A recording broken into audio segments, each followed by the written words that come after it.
Mike reunites with his wife and friend Paul aboard their Guardian, only to find that things have gone from bleak to hellish on Earth. Ramparting hordes of Genogerians plague the planet, as does an invasion of Progerians hell-bent on buckling under the will of man through their relentless assault. Yet, this may be the worst of it, as an insidious ally, in air quotes, has lent their support. At what cost can a planet on the brink come back from such desperate odds? Find out in Indian Hill Book 5, Into the Fire.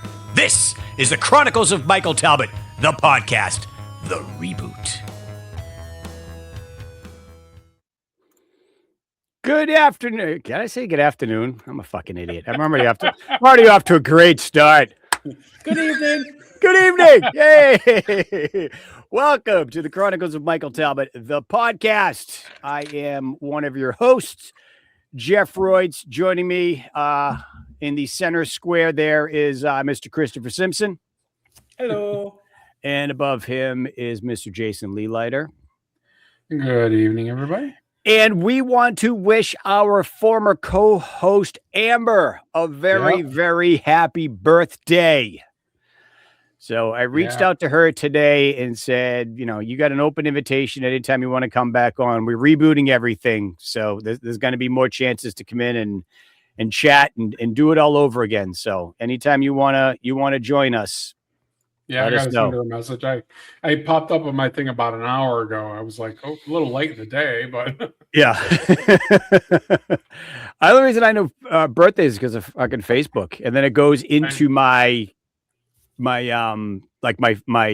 Apple calendars because I add stuff in there. It adds to it, so I'm like, all right, cool. I guess everybody's living in harmony, like Ebony and Ivory and all that happy shit. So, how you guys been? The only way I remember anything. Right. Really good. How about yourself? I've been good. I'm good. Finished a fabulous new trilogy. Yes, today, and Chris can attest to it. We won't get into it too much. Yesterday. Did you finish it yesterday? Yeah, the slow guy hasn't gotten to it yet. Yeah, hasn't even started it. Like, what a slacker. The reset, the After Pulse series is, bravo. I told Mark, I messaged him, I'm like, take a bow, sir. This is a great, great series. And if you're not, again, I don't want to harp on it too much, but if you're not going to listen to it because Sean isn't narrating it, you're depriving yourself. You're missing out. You really are missing out because Vikas is a great narrator. He is an award-winning narrator. He is in the Audible Hall of Fame.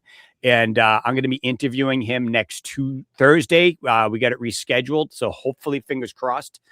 Next Thursday, I have to stay up till 9 o'clock because he's on the West Coast. So it'll be 6 o'clock his time. But I'm going to talk to him. And then I know I got to have to take a nap in between. Mark might jump in afterwards and we're going to get, the whole gang on here and talk about the making of the book and, how he does his character voices. Because Vikas's character voices is just. Benny is one of my new favorite characters. And if you haven't read the series, you know who Benny is. There is a cringeworthy moment. You are terribly missing out. In this last book, there's a moment where you go, don't you dare, you son of a bitch. I know where you're going with this. If you do it, I'll never speak to you again. So, and I can't tell you if he did or if he didn't, but Mark and I are still speaking, so you can probably guess which way it went. But it's a great series. So you can't really tell down below because of where everything is, but I got a new shirt on today, a new Chronicles of Michael Talbot, the podcast t-shirt.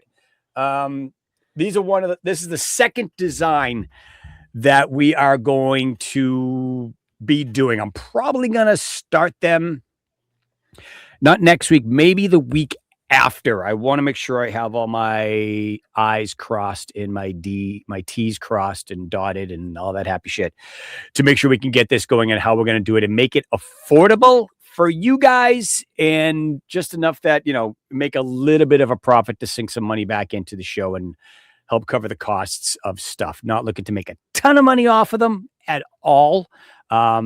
Usually with the rule of thumb with t-shirts is if the chip costs $10, you charge $20. Probably not going to do that. They'll probably, 50. Yeah, well, hoodies and shit, yes, because those are freaking expensive. But for a t-shirt, I always look out for deals and buys that I can find t-shirts in bulk. There's a cat behind you. The Guardians of the Underworld, Jason. Jason's going to hell now. Hi, I think Victoria. Jason's going to get out of hell now. Yeah. If your cat is a guardian, that should be a free pass out. Don't they keep them at Vic, I go to bed earlier than 8 o'clock, sweetie. I'm up at 4 a.m. most days. So I'm in bed by like 7:30. My daughter's ragging on me, calling me old because I can't ground her. I'm because 45 minutes behind you in the morning. So yeah. But so probably the next couple of weeks, we're gonna have the t-shirts going. We are, after this series is done, we're gonna finish the After Pulse series. So probably the first or second week in June. I'll be in Atlantic City for my birthday, the first Monday and Tuesday in June. So probably when we come back that Wednesday, we'll do we'll finish off with Reset, and then I'll have the interview with Vikas, and hopefully Mark joins us. I'll have that up as a bonus episode, and then we'll start in on. We don't know yet what series we want to do. Probably do Distance, because Distance is in the distance of Indian Hill. So yeah, or after Indian Hill would be a good progression to do. So Victoria's comment. Of course she is. Fucking pain in the ass.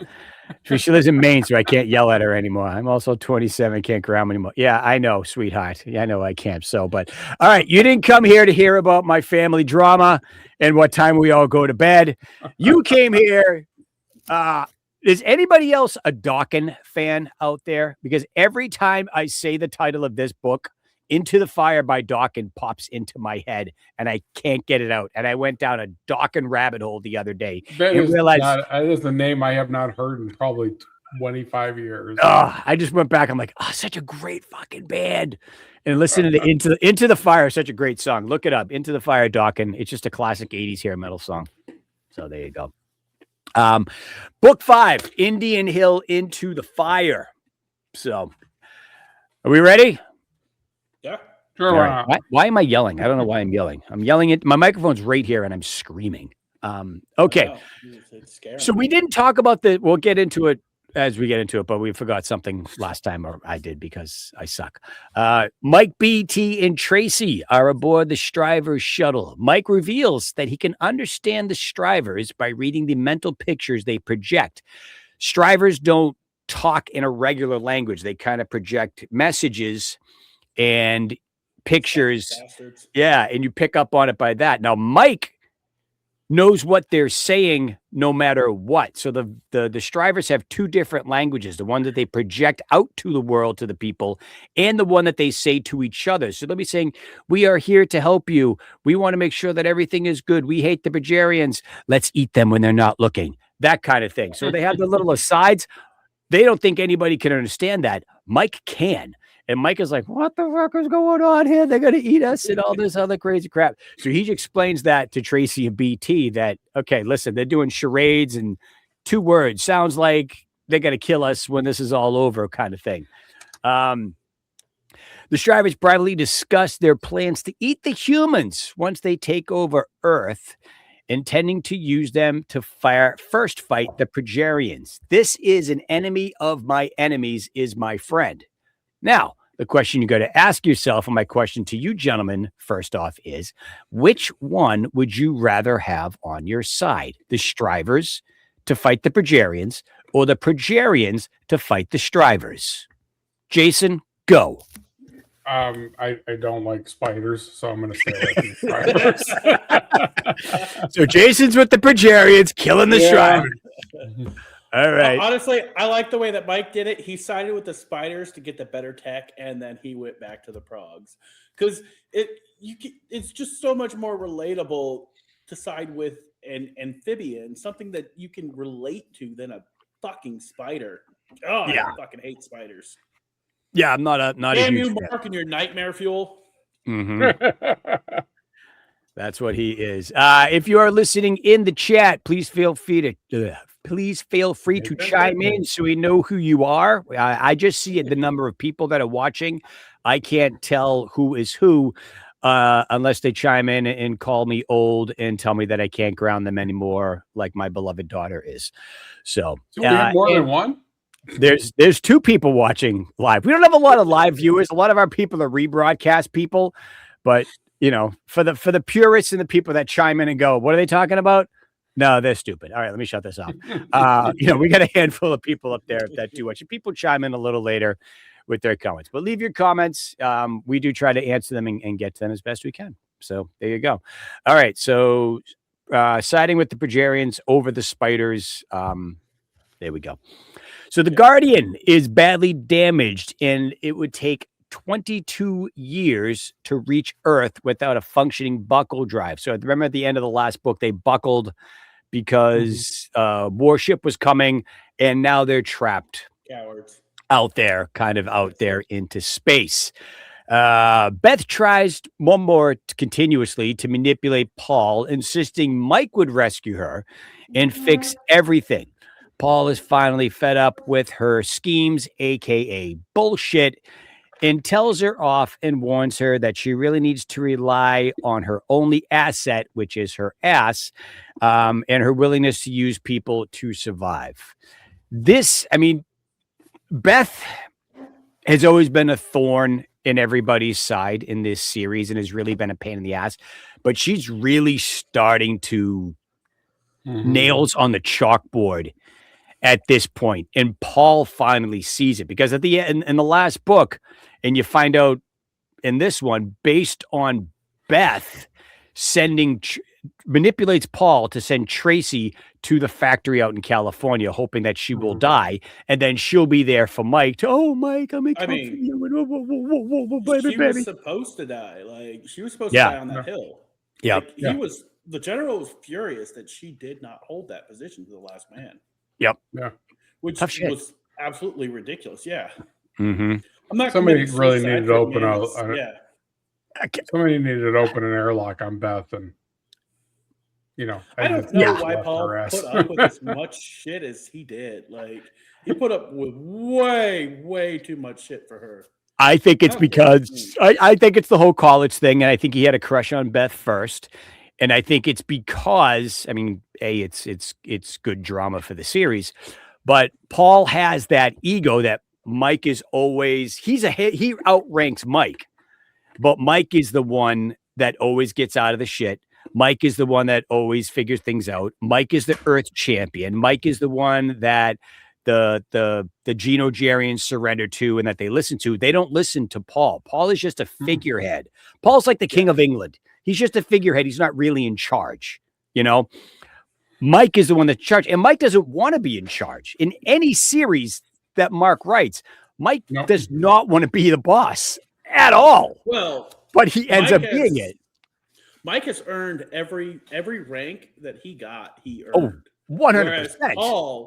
Paul just comes in and appoints himself in this position, upward and upward. Every time he gets a higher promotion, it's because he feels he's earned it, not because other people are saying he deserves it. Well, as far as the Earth goes, he is the highest ranking officer in the world right now because there's nobody else out there, and he's the only one that has survived. So he does. Does he deserve it? But oh, exactly. He doesn't deserve it, but he hasn't earned it. He hasn't earned it, but I think in a way he's deserved it because he has managed to survive this long.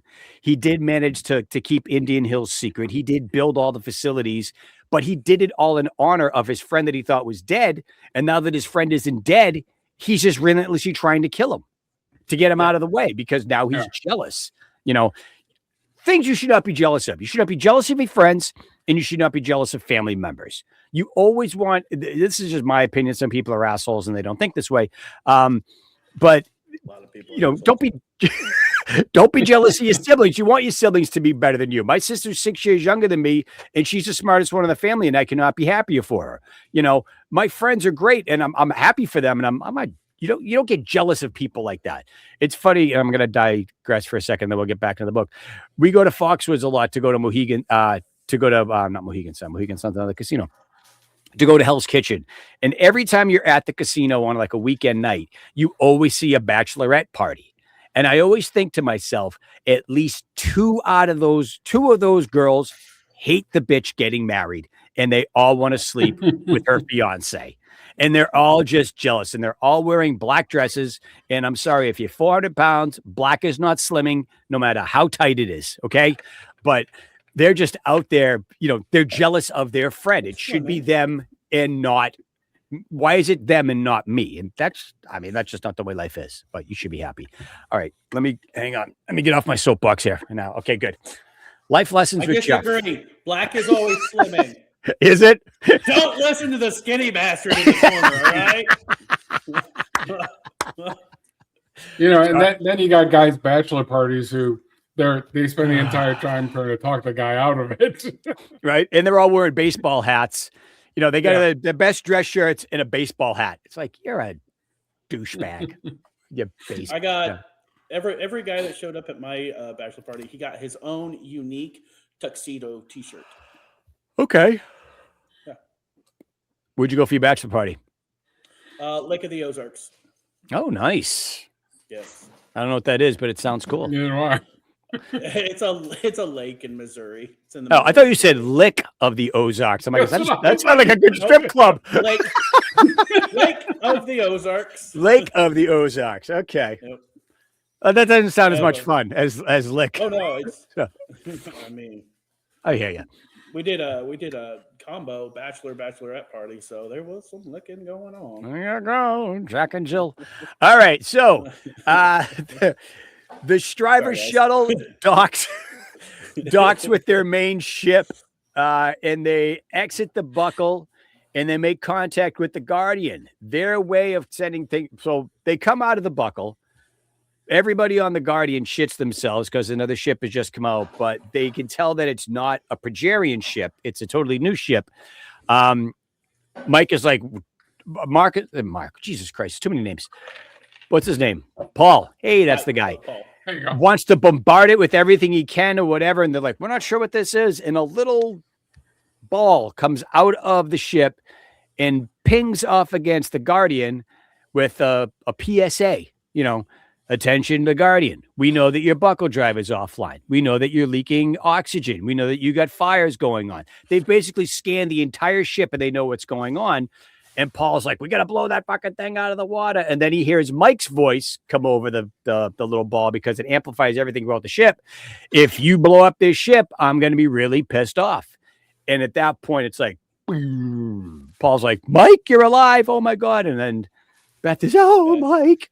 And, all that crap. So, right before that, Beth was throwing it in Paul's face. Oh, yeah, exactly. Mike was here. He would save us. He would keep us from happening. And then no. Goes up and it's like, he says Mike would save me.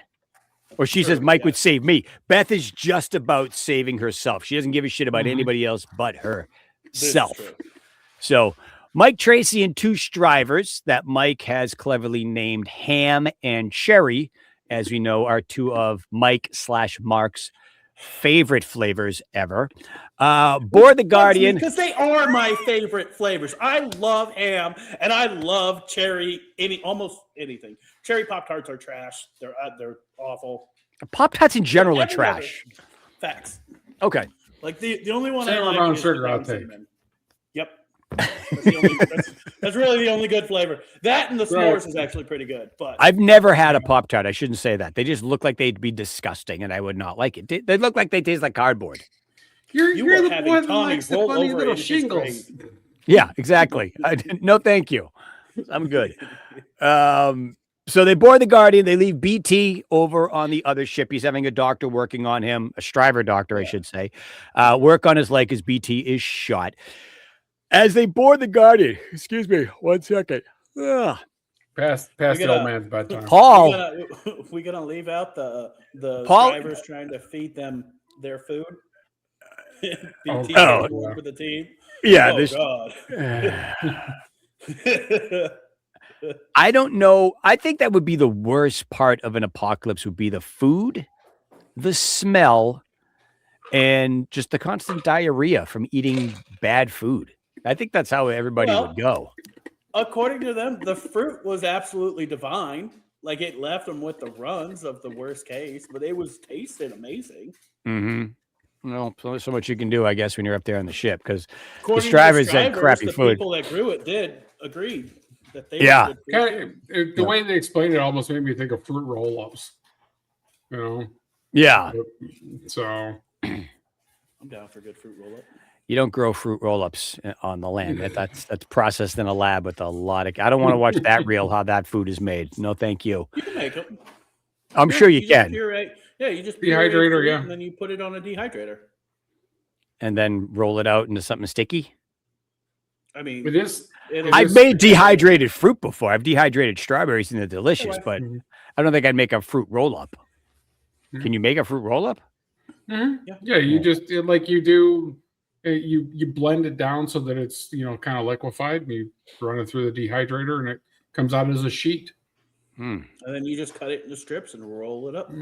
I recommend using parchment paper just because it's sticky as hell. But okay, I will take your word for it because I'll probably never do that. But as they board the ship, Mike keeps his distance from Paul, but Tracy immediately walks up to Paul and punches him squarely in the jaw, almost buckling to his knees. Tracy holds back a little bit because she doesn't want Paul to buckle in front of his men, which Tracy's just a badass. Ham and Cherry. Your wife? Yeah. Jason? Hi, Jason's wife. Hi, Aaron. How are you? Fruit leather. Yeah, exactly. Well, it's just basically what it is when you get edible panties. It's just a fruit roll-up in the shape of underwear, which is not as good as it sounds. It's not. No, I experimented in my 20s. It wasn't fun. Never again. Anyway, I digress. So Mike tells him that these are the Strivers. These are his new friends. They are the mortal enemy of the Progerians, and the enemy of our enemy is our friends, and they are going to fix your ship so we can get back to Earth. So Ham and Cherry come on the ship, and they fix the buckle drive. Small funny part in that. Yes. Paul balls up his fist like he's going to punch Tracy back. And Mike gets in his face and is like, you do that, and it'll be the last thing you ever fucking do. Mm-hmm. My fucking love. My money would be on Tracy beating Paul's ass over Mike before anybody. I mean, come on, she did kill a vampire. I mean, so yeah, you don't mess with redheads. Uber vampire at that. Yeah, queen vampire. So technically, both of his wives killed the vampire. Same vampire. Oh, what's her name? Not Jandalyn. Oh, what the fuck's? Oh, God. I can't remember now. There's too many. Azil, yes. Azil. Yeah. Eliza. I'm like, or it's Eliza backwards, or it's someone's name backwards, and I couldn't think of Eliza's name. So yeah, gross. Yeah, it's. Should I horrify my daughter and tell that it was on her mother? Sorry. You don't want to watch the show no more, do you? Of course, she knows who I dated in my 20s. But anyway, so all of a sudden it goes from two people to one person. Yeah.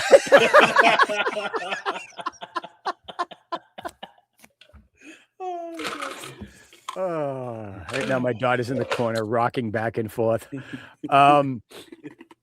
Later on in the mess hall, Paul approaches Mike and with a very sheepish grin, with his tail between his legs, and Mike tells him that their friendship is over, but agrees to work together to save the planet. As Mike gets up to leave, Beth tries to speak with Mike.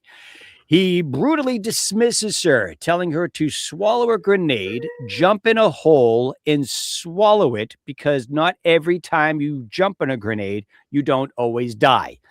Beth, of course, said, "You can't mean that." Mike's like, "Are you fucking kidding me?" Beth seems unable to accept the rejection. In a briefing, Ham and Cherry report that they have repaired the buckle drive. Privately, they say that they need to watch the Talbot man closely to see if he is suspicious. Mike does not know exactly what that means. They could fully repair the ship, but it's going to take about 5 days. But they grow tired of pretending with the humans and look forward to eating them once the war is won. The plan to claim any violence, they basically want to attack the humans and say that it was self-defense because the striver leader on the ship would be pissed off at them. And they say, we can say that they attacked them. So Ham is going to go eat Paul. And Mike knows what's happening and takes out, in the briefing, nobody has a gun on him except for Tracy because she's smart. Pulls out a Colt 45, holds it to Ham's head and says, hey, have you guys ever seen a Colt 45, this magnificent Earth weapon? It's fantastic. And Paul's like, Mike, what the hell are you doing? And, basically tells him what was going to happen, that Paul was like 5 seconds from being eaten. Mike and Tracy go back over to the striver ship to get BT with Ham and Sherry and get new engineers and Ham tells the supreme leader of the strivers that the Talbot one was going to kill them. And Mike basically says, no, you were going to eat us. We need them, cut the crap. We're not all going to get that. When they go to get BT's been over there for a day, pretty much. Asks what took so long. Mike tells him that they got there as soon as they could. And then BT looks at Tracy and Tracy looks down. And then BT knows that Tracy is lying. Mike is lying because they got busy. BT is on a mothership with an alien poking around in his leg while Mike and Tracy are having sex. In BT's defense, that'd be terrifying. Oh, I would too. Oh, my God. I would too. Oh, man. You fuckers better not leave me alone on an alien ship with giant sentinel spiders. Okay. Right. Exactly. Exactly. Yeah.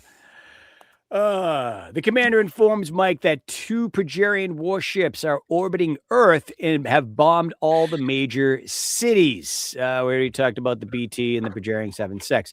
For now, the strivers will assist the humans against the Progerians. But once that battle is done, there will be another battle where they will have to fight the strivers.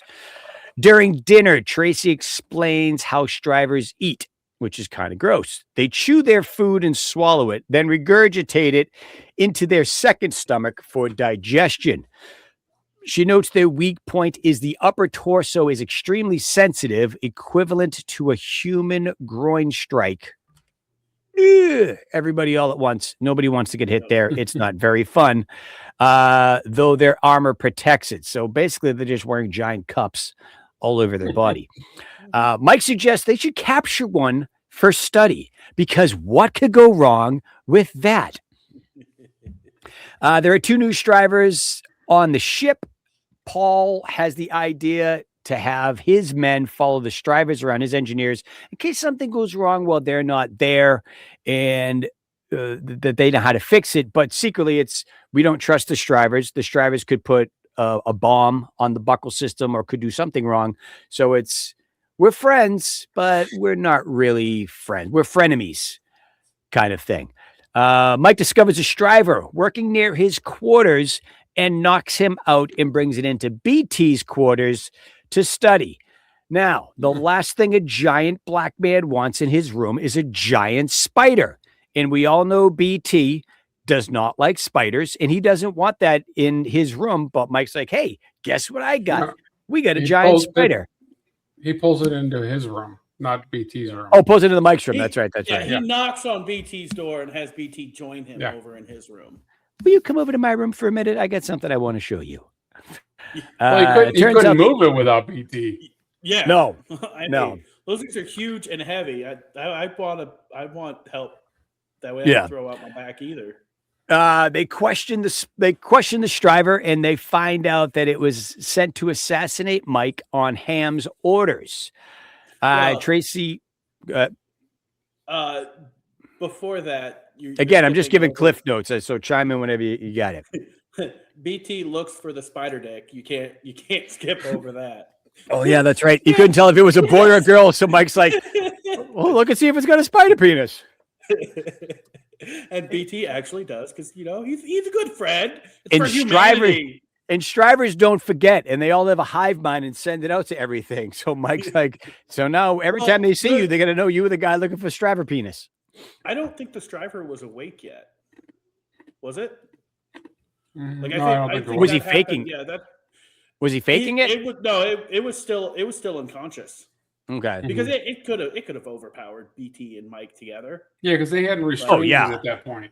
Yeah, Tracy came in, and then they later got it restrained, and Mike and Tracy went off to a meeting, leaving BT alone, and Tracy sent a couple of her men men back to babysit BT. Yep, that's right. So they tie. Here we go. They tie up the captive Striver. Mike names him Oot, with about 200 feet of rope, and wrap his head in tinfoil to block the telepathic communication. They don't know if that really works or not, but hey, it works in the movies, so why not here? The Strivers can manipulate dopamine levels to create a euphoric feeling and implant suggestions. So when Oot uses this ability on BT, he retrieves a memory of meeting his late wife. They don't really say it, but it was basically Linda, if we listen from the other stories. The woman that made him want to leave the gang, made life better, and she died in the initial attack. And that's when BT was going to be a cop out in Colorado. Was it Colorado? Yeah. Yeah, Colorado. And then when Linda got killed, BT basically said, fuck it, and he went back to joining the gang. Paul makes an announcement that the ship is nearly repaired and the Strivers will be leaving soon. The Guardian will buckle back to Earth, where the Pajarian warships continue their devastation. All major cities have been leveled. The crew begins planning their attack. During the strategy meeting, Mike questions Beth's presence. So they all go into a military meeting, and Beth is there, of course, because why not? And Mike gets pissed. He's like, why is she here? She's not military. Paul's like, Mike, this is not the time. Beth is saying she has something to contribute. And basically, Mike tells Paul, either she leaves or I leave, and I'm way more important than her. And Beth kind of throws her little temper tantrum and leaves. First little Easter egg of this book, Doc Baker is called and is taking care of the Striver. So after the meeting, I missed that. Mike tells Paul, hey, I got you a present. Come with me. Paul thinks Mike is going to kill him, or Mike puts that image in Paul's head because Paul's like, where are we going? And Mike's like, I'm not going to kill you. Dummy. They go back to Mike's room where there is a guard standing, one of Tracy's men standing guard over the room. They go into Mike's room and Paul's like, holy shit, that's a Striver. Yeah, he was sent here to kill me and then knock him out. So Paul gets the doctor on the ship to examine it and poke it and prod it and try to figure out what makes it tick. And it's Doc Baker from the Zombie Fallout series. You didn't pick up on that, Chris? I missed that one. I figured you would be the first one to pick up on that. Nope. All right. Right over. Well, Doc Baker is poking and prodding the Striver. And so basically, Mike can hear the Striver. So what they're doing is, with their sounds that they're making a translator box that they can figure out from the sounds that the Strivers make, what those sounds translate into English, so they can understand what the Strivers are saying in English, because the Strivers, like we said, they speak in pictures, and the Strivers don't like the sound of the human voice. It grates on their ears, and they don't like sounds, period. No, they're not a sound type of people. Or species, but human voices, especially females, so I think it's more high-pitched voices, go right through them. And we all know people like that. I don't understand that at all. Yeah, because some people's high-pitched voices go through it. Mike asked for food, and they threatened to feed the high-pitched Tracy. To Mike to him. BT. Yep. And Tracy keeps going on. She's like, keeps trying to talk to him, and Mike's like, shut up. We will accept it. Yeah. Just shut your mouth. We're not sleeping on the floor. Yeah. So Paul's idea for an assault is to come out of, so the way a buckle works, it's kind of like a wave on a boat. It sends out a wave ahead, and you can tell when the buckle is coming. while like in the last book, they knew that the warship was going to be buckled in about 70 hours. It sends a wave through 77 space, minutes. 77 minutes. Thank you. Hours would be a long time. That they could send, that's like a week. Is it? Yeah. It's a whole work, 2 work weeks. Yeah. So they got rid of that feature. So the so the Guardian can come out of the buckle.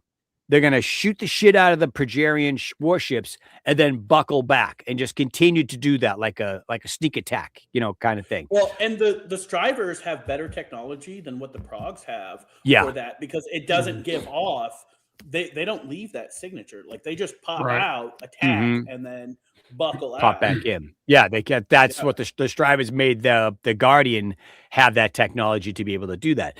So Mike asks Paul and says, "Hey, when you guys come out of the buckle, I want to take a shuttle and go down to Earth to find my son." One thing we didn't talk about in the last podcast was that Dee is watching Travis, and Beth is going to send a group of soldiers to arrest Dee because she doesn't like him, and take Travis in, whatever, to show that she's motherly with Mike. And Travis takes off and goes to Maine to go see Tony, Mike's dad.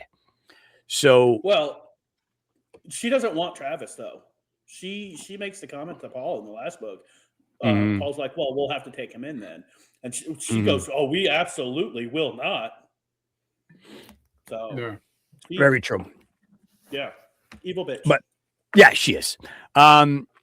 So Dee is up in Searsport with Tony, Mike's dad. Mike wants to take a shuttle out of the thing, and Paul's like, "No, what, you're going to get shot." It's like, either we get shot up here or we get shot down there, but I got to find my son. I got to go find my son. So Mike, Tracy, and Tracy was pushing for that. Yeah. Mike, BT, and Tracy, because Tracy's the only one who knows how to pilot a shuttle, but has never successfully done, air quotes, pilot the ship to go down to Earth. So when they come out of the buckle, Mike, BT, and Tracy go out in the shuttle. The shuttle is discovered. Shuttle gets shot at. Basically, roundabout sort of way, long story short, they crash land in the Nevada desert. She makes a comment about she's like 7.5 flights on the simulator. Yep. BT's like, "Half? What happened in the half?" She's like, "I crashed." And he's like, "You crashed?" And she's like, "Yeah, I crashed in all the simulations. Like it was designed to make you crash." Yeah, so you can figure out how not to crash. Yeah, so how you can crash safely. But it would be nice if she had one successful landing in that. So, for this situation. If it was 7.5 and she crashed every time, does that actually mean that it was like 15 times? Yeah. Never completed a complete one. I'm impressed that she's able to fly it. Like I couldn't imagine trying to fly a spaceship. Mm-hmm. Like 7.5. No, I'd crash 100 times out of 100. Well, especially for something that wasn't made for humans. Yeah. I mean, they're altered a little bit, but I mean, I can't fly fucking spacecraft on my Mike Nintendo. Flies. Mike, like Tracy takes over the guns on the shuttle when they're flying to Earth, and Mike ends up actually piloting it and flying it, and BT's doing his best to help, shouting out where they're at, coming up behind him, and she's just like, just sit down. I got the radar. I know what's going on, and Mike's like, he's just trying to help. Like, all Mike can do though is just go up and down, left and right. He's not really doing much else than that, because they're free falling to Earth. They have no propulsion. They have no brakes, no nothing at that time. They didn't lose that until after they hit the Earth's atmosphere. That's right. Then the fire got too bad and it burned it out. And then Mike had to rescue the parachutes. And he risked his life for one parachute when there was a dozen more in the cabinet. Because he's Mike. Yeah. So in his defense, he didn't know. No, he didn't. He thought he was being heroic. I saved the parachute. Yeah. There's so many more. There's 10 more. You didn't need to, idiot. So after they parachute down, Mike and BT are horrible at it. Tracy sticks the landing, lands, takes 2 steps, gets out of her parachute, drops the mic and says, "That's how it's done." I will say, BT had a better landing in Indian Hill than he did in Zombie Fallout. It's true. Yeah. Well, Gary had the worst one. Oh God, Gary! Oh man, that poor man. It's He hit everything on the way down, right? and dragged off, and Yeah, we will get to that one. They get laser pointed when they're in the sky. Looks like somebody's trying to shoot them down. After they crash land, a military vehicle comes up. Tracy is recognized, or Mike is recognized by the soldier, and the soldier takes them to a secret base. Now, pop quiz hotshot. You are in Nevada and you are being taken to a top secret military base. Where are you going? Area 21. Area, exactly. They're going to take it to Area 51, and Mike's all excited, and they're like, this is real. Oh my God, here we go. They know that there's a head of a encampment or whatever, an air base of Progerians that are out there. And Mike, Devastators, yes, the Progerian Progerians mutes or whatever. Progerians are not boots on the ground. They're not fighting. They have people that fight for them because they're a bunch of little bitches. So yes, they are. Politicians in Washington.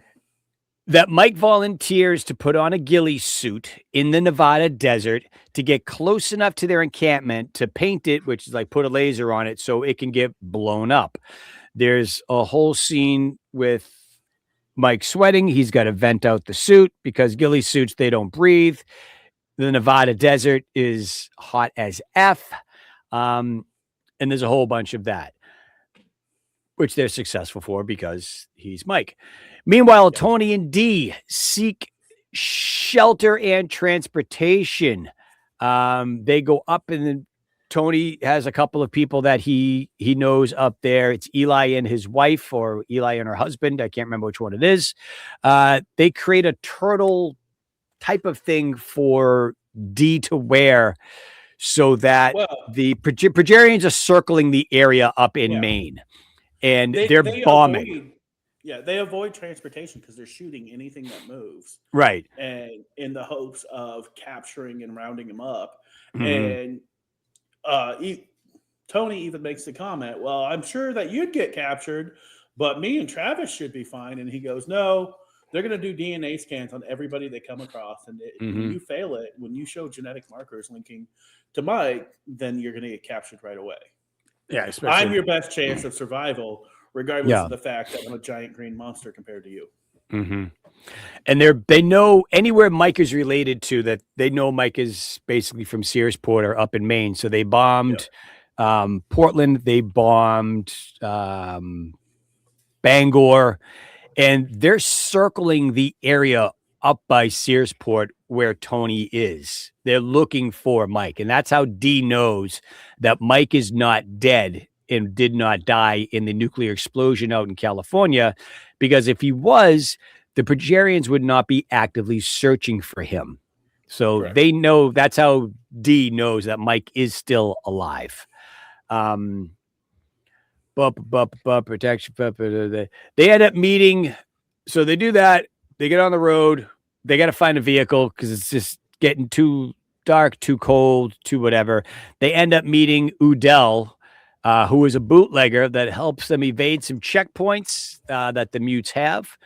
Tony risks himself to save Udell from devastators at a toll booth. Now, this is back when Maine still had toll booths. They're starting to get away from those right now, for those of you that do drive up there. But toll booths kind of suck. But, that's just the way it is. While recovering the truck after his mission, Mike drifts in and out of consciousness and receives a message from Dennis telling him that Paul's heart is good and in the right place. It is Beth that you need to watch out for. Mike senses.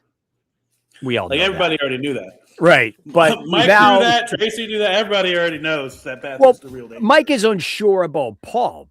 Mike tells Paul flat out, buddy, we're done. I should have let you burn and die in that car crash. I saved your life.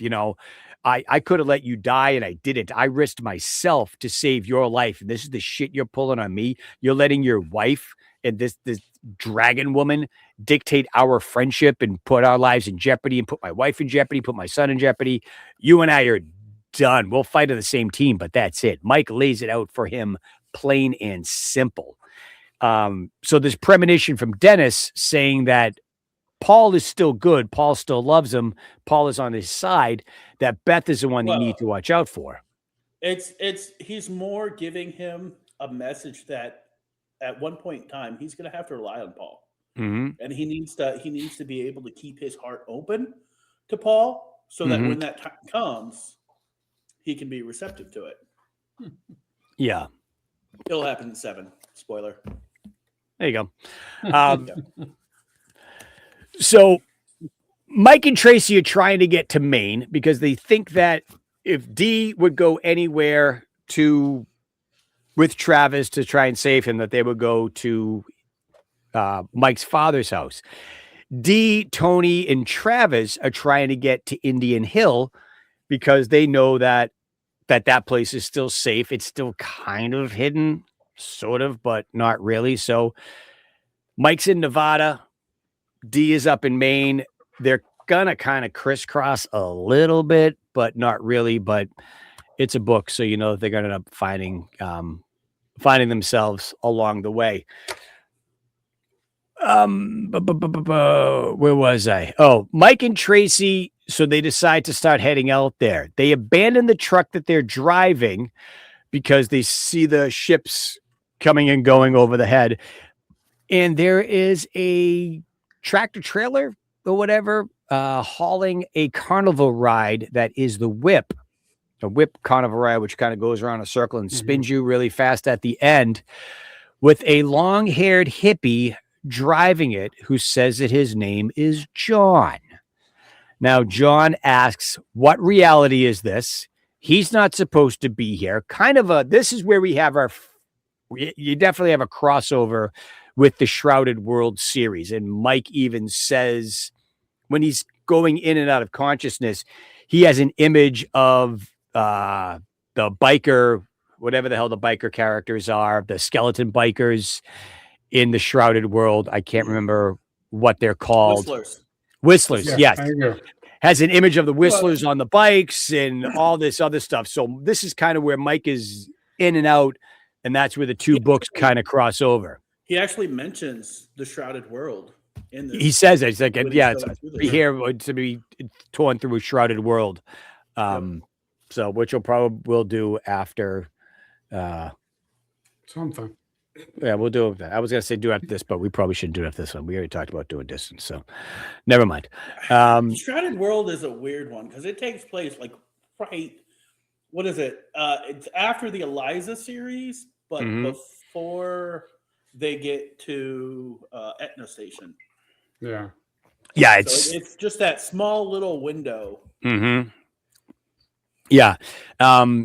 So they talk about Trip. Trips keep telling him that, he's talking in code. We know what Trip is saying because we know Trip. We know, how it all operates. We all read Shrouded World and we understand it. But Mike and Tracy in this timeline are like, what the hell is going on? We don't know anything about this. Trip lets him out. He's like, wait, I got to get back. I got to head up to Washington or wherever he's going. He's heading in the wrong direction because they're going east. He wants to go west. He was after Yetis. That's right. He's supposed to be hunting Yetis. Yeah. And as he's driving away, he stops and throws a bag out the window and says, oh, wait, Mike, you're going to need this eventually.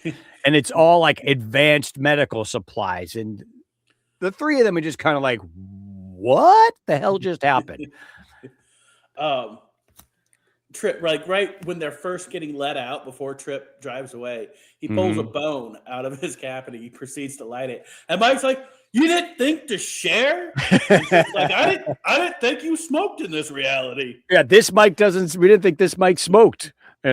He keeps talking in code. If you read this book first, you would have no idea what the hell is going on in this. You're like, wait, did I miss something? And you're turning back pages.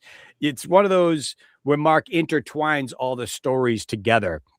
Now what is so funny is you look at now, because we have read all these books and we've gone through them all. And you look at, is this was the first series, and he had Yetis and Trip and all these things that now we look at it and go, oh my God, it's it all interacts and It it makes sense.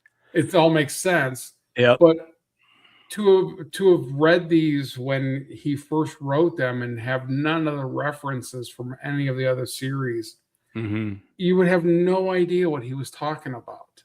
Yeah, if you read the books in order, like 1, 2, 3, 4, 5, 6, 7 of Indian Hill, and then went and read, Zombie Fallout till 5 or whatever came out, and then Shrouded World, you wouldn't know what is going on. You would have to get to a certain point and go, oh, that's what this one means. Because when I first read it, I didn't know what it was. I read Indian Hill first, and I didn't even pick up on that. I just thought this guy was just some interdimensional time traveler, just some weird dude. Like, okay, he's going to have something to do with it. It's like at the beginning of Indian Hill where Trip gives them a ride and says, I'll be seeing you, Mike. I'm like, what the fuck are you talking about? You don't understand what that what that is just yet. But you will if you stick with it. So, where was I? Tony D and Udell and Travis reach Indian Hill. D is now the highest ranking officer at Indian Hill, but Captain Jordania does not like that. So D swiftly, when D goes in to relieve Captain Jordania of his post because he's now the highest ranking officer, there is a little bit of a mutiny, and Jordania is not happy about it. Jordania is just your typical, military general that's just pissed off and drinks a lot, honestly, and is unhappy and doesn't like the Genos. We find out later that the only reason he was promoted to the role he was because of Beth. Like that was Beth lining up. Oh, that's right. Beth suggests, she went to Paul and had him promote him, and he's like, I don't really see the danger of having a supply clerk promoted, so I'll go ahead and do it, dumbass. So back up in space, Paul and Beth have a fight. Paul realizes she's manipulated him into sending Mike on a suicide mission. Doc Baker discovers that smallpox can kill the Strivers. The Guardian emerges from a buckle and engages the Progerian warship. With the buckle drive damaged again, Paul. Yes. There's no mention of that ever again in the series, that the smallpox. The smallpox? Yeah. It doesn't get mentioned again in any future battles with the Strivers. Very true. Yeah. Yeah, because Doc has smallpox. Paul's like, you have smallpox in the ship? He's like, I have all manner of genetically engineered smallpox. Yeah. I have every type of virus on this ship, because why wouldn't you want to carry a bunch of deadly viruses on a spaceship? Fucking right? Scientists. Yeah. So Paul's pissed off. The buckle drive is busted. He's getting ready to ram the Progerian warship and screams out, "This one is for you, Mike." At the last second, the Progerian ship buckles away and Paul is unsuccessful. Back on the ground, Mike is aided by ex-Navy SEAL Gabe Kaplan. No relation, but welcome back, Carter fans. All know who we're talking about. And the medic Reaper, who gives him some alien go-go juice to help him heal better. Tracy and the others scavenge Mike's favorite snack, devil dogs, which is where we get all the devil dogs. This is kind of the first mention of devil dogs in these series of books, isn't it? I'm skipping around a lot because other shit happened. No, but, I think he mentioned it. Cliff He Notes. mentioned it when they were in college. Did he? Okay. Yeah. But you're also missing the part where they got into the shootout with the rednecks. Yeah, that's what's grocery store. Only thing I skipped over that because the only thing that was really we found out about that is that BT is a closet romance novelist fan. Well, Mike also gets shot. He gets shot, I believe, in the leg. It ends up being a through and through. And he that's why he needs. Yeah. Okay. Right. That's kind of an important thing. Like they get when they get to like this next area after they forcefully take one of the gang leaders, one of the rednecks trucks. And when they're there, Tracy goes out to find some help because Mike's losing a lot of blood. Like That's BT's right. giving him blood to supplement it and trying to get him through. And Tracy tells BT that if she can't find help, they're going to have to cut off Mike's leg. That's what they're facing. Because BT's O negative. Yeah. Which is universal. That's right. My bad. While that's why you're here on the show with us. Help. while she's looking for help, Mike's like, if it gets to that point, you let me die. There's nothing I can do with no leg. If I'm missing a leg, I can't fight. I can't do anything. I'm better dead than dragging my wife down until I get killed in XYZ. And when Gabe and his team show up, they show up with a heavy package. And at first, through the drugs and the delirium, Mike thinks it's D that they killed and are trying to get stuffed. Oh, that's right. They find the taxidermist to have him try to sew up Mike's leg, and Mike is out of it and thinks that it's D. Yeah, probably an important part I probably shouldn't have skipped over. So some of my notes I'm here. We're complete. That's why we got you there. So so they end up having a battle. So the mutes are coming. Mike ends up turning some of the Genos that are in this small little town or that are kind of coming through onto their side to fight. There's a whole big battle up on the roof in a furniture store, and and all of that. Store. Yeah, another furniture store that they're at. Who's Tracy in the dining room table? Trunks was. Was one of Kaplan's friends, right? Yes, and he died in the initial attack from the Genos and Devastators conflict. Yeah, I got their vehicle is attacked and Trunks is killed. So and then the Genos end up waving a white flag, and they form a loose truce with Mike and the crew, to fight the Progerians. So Paul can kind of see that from space as they're looking down, and yes and no. Yes, well, the Genos are doing a maneuver. Good. So he can see it from space, but it takes D. So after the Progerian ship buckles away, something happens to it and ends up buckling back in pieces, and it smashes into the Guardian and kind of gets fused. Yep. When that happens, D's been watching the whole thing go down, so he sends out 4 ships loaded with personnel and supplies to support them, and then Paul and D kind of have this. That's right. They had their moment. That's right. That's right. And that's where Paul actually shows after he kind of divorces himself from Paul or from Beth. Yeah. He kind of has this, thanks, D. I owe you one. Can I keep these personnel? And D's like, these are your men. Like, I'm just holding down the fort while you're gone. Yeah. Everything is still yours. Like, I'm not in command. Like, I'm in command, just helping out. Yeah. Yeah. And so that happens, and that's when Dewey comes in and says, hey, there's a bunch of Genos and Devastators fighting, and they're just behaving weird. And that's when D asks Paul, hey, can we access your satellites? There's this fight going on. I think Mike's involved. And Paul is absolutely not believing him whatsoever. He's like, no, there's no proof of that. And Dewey finds the little area, blows it up on the map, and the only reason they can tell it's Mike is thanks to Tracy's fiery red head up on the roof.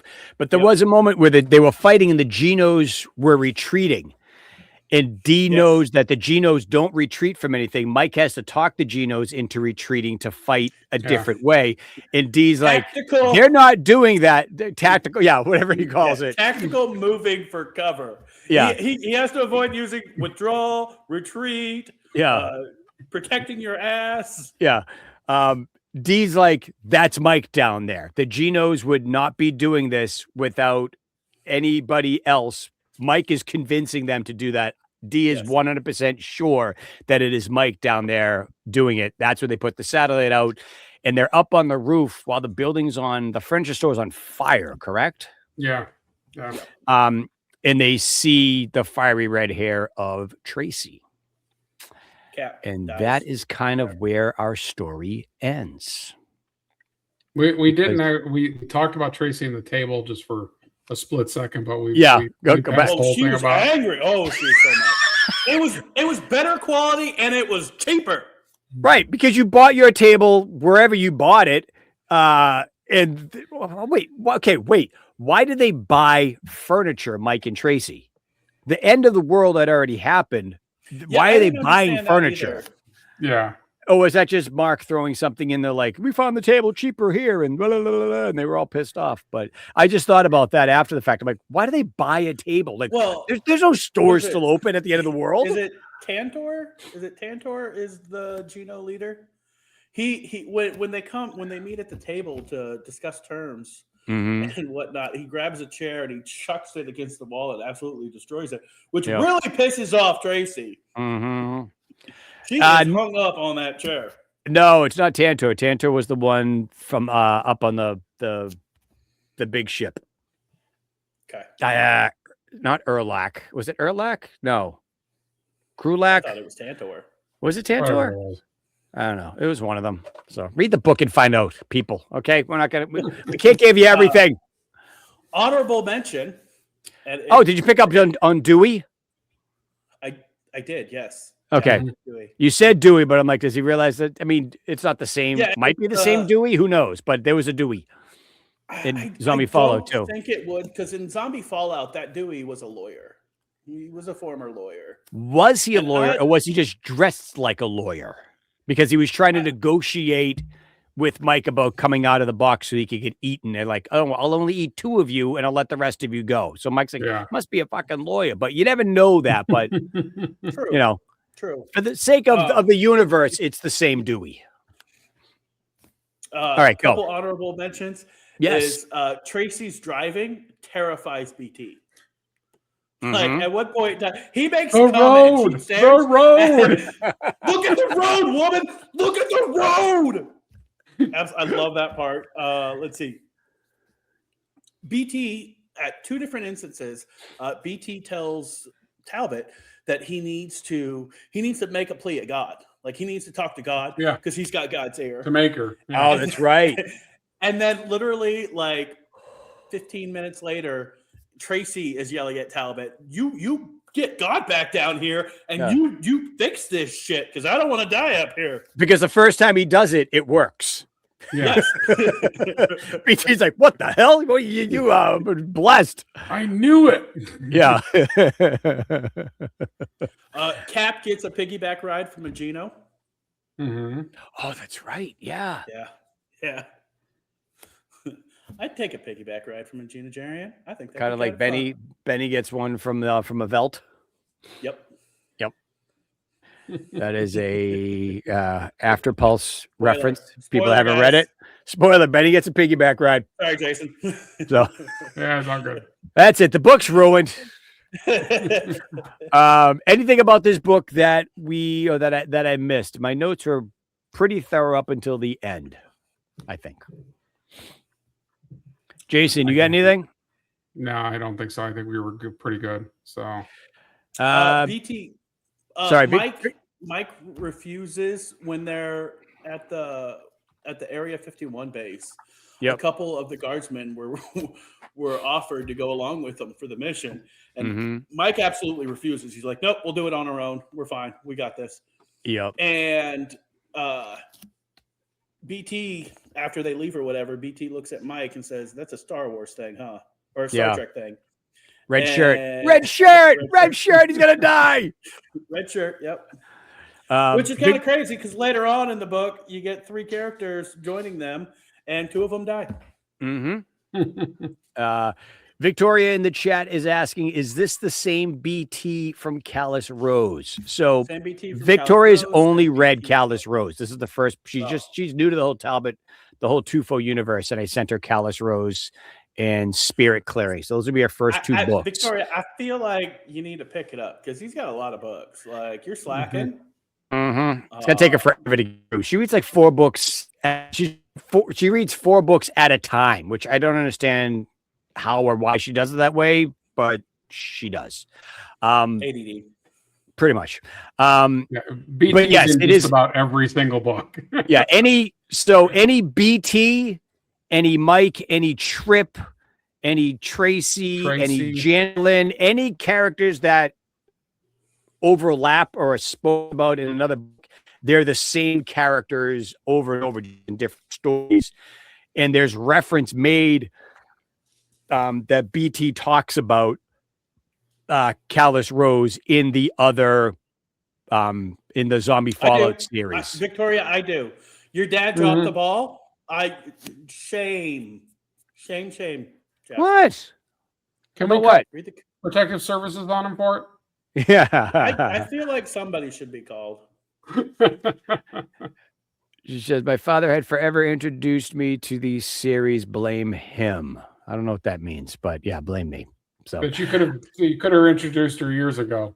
I could have, but I didn't. So I've only been in this crazy universe since 2019, I believe it was. It was right before COVID, and then COVID hit, and I read Zombie Fallout Zero, and I went, "Is Mark a soothsayer?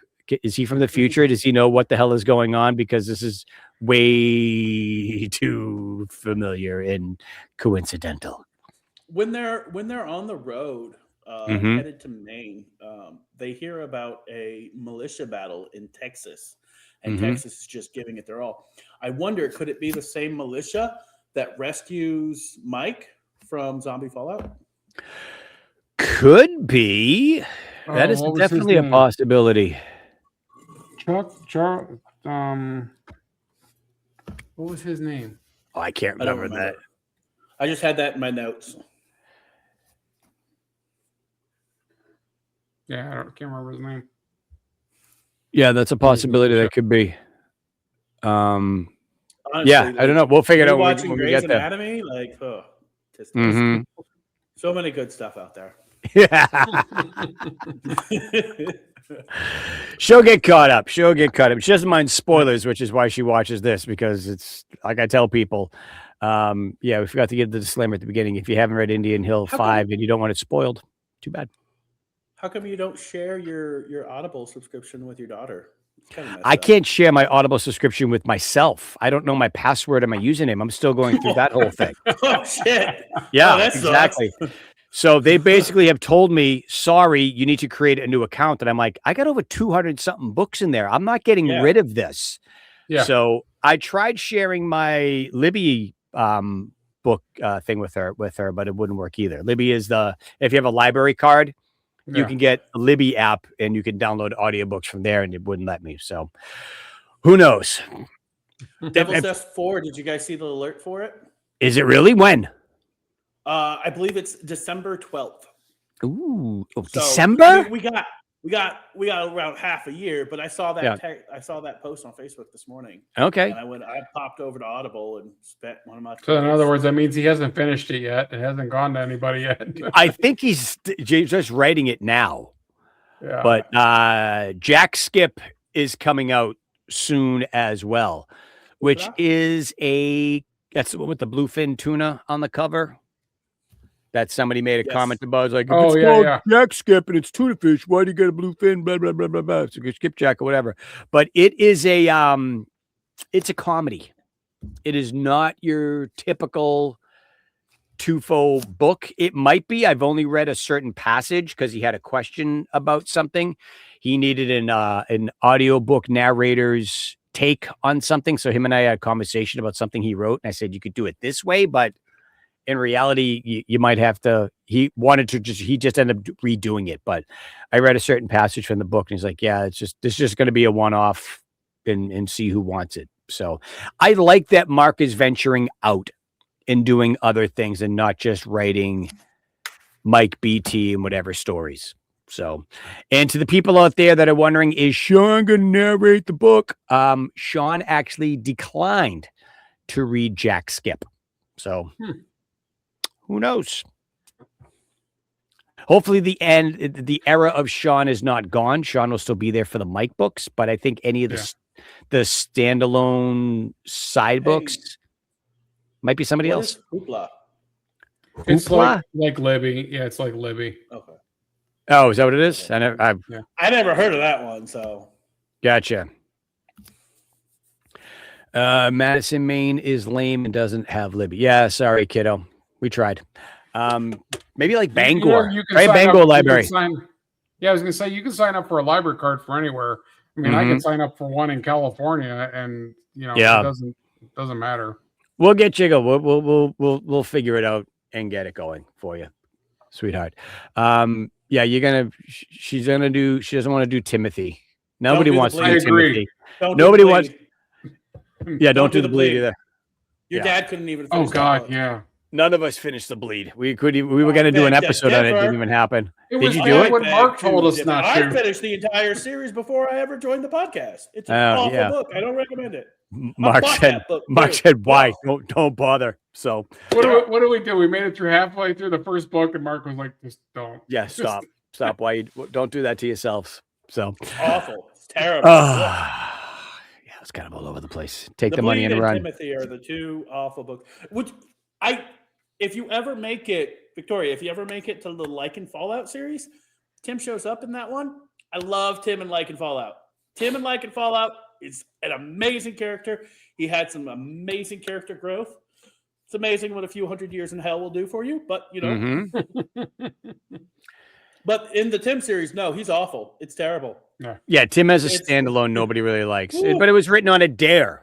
Pretty much, and we get that whole episode with Mark that he came in and he talked about it. So yeah, it bugs me that he threatens us with Tim sometimes. Don't make me write another Tim. Bastard, he will too. I know. I'll buy your book. Kick his ass for that one. It's cool. Yeah. But alrighty, boys. That's where we're going to leave it tonight. Thank you to everybody for watching. If you watch us live, if you are listening to us on the replay, thank you for that. Make sure to like, subscribe, 5-star review, yada, yada, yada, all that fun, happy crap. If you want to watch the show, I'm not sure why people want to watch podcasts and just watch three guys sit around talking about stuff, but some people do. It is up on YouTube and Spotify. Haven't gotten the Apple video podcast thing done yet, but good night, sweetie. Have a good night. Give my granddaughter a kiss for me, and she should be in bed anyway. Because she's good night, Victoria. 5 and it's 8 o'clock. But yeah, we're gonna get that going soon too. So Chronicles of Michael Talbot, the podcast Facebook page. If you are watching this now, you are up on there.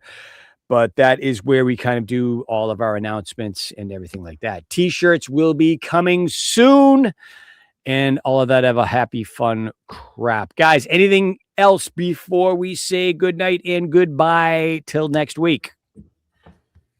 No, I'm good. I'm going to take that as a no. Indian Hill 6 next week. Indian Hill 6 next week. We're going to wrap it up probably by the end of the month, take a week off, and then we will jump back into get into it with the Distance series. So until then, thank you all for listening. Thank you for watching, and we will talk to you guys later.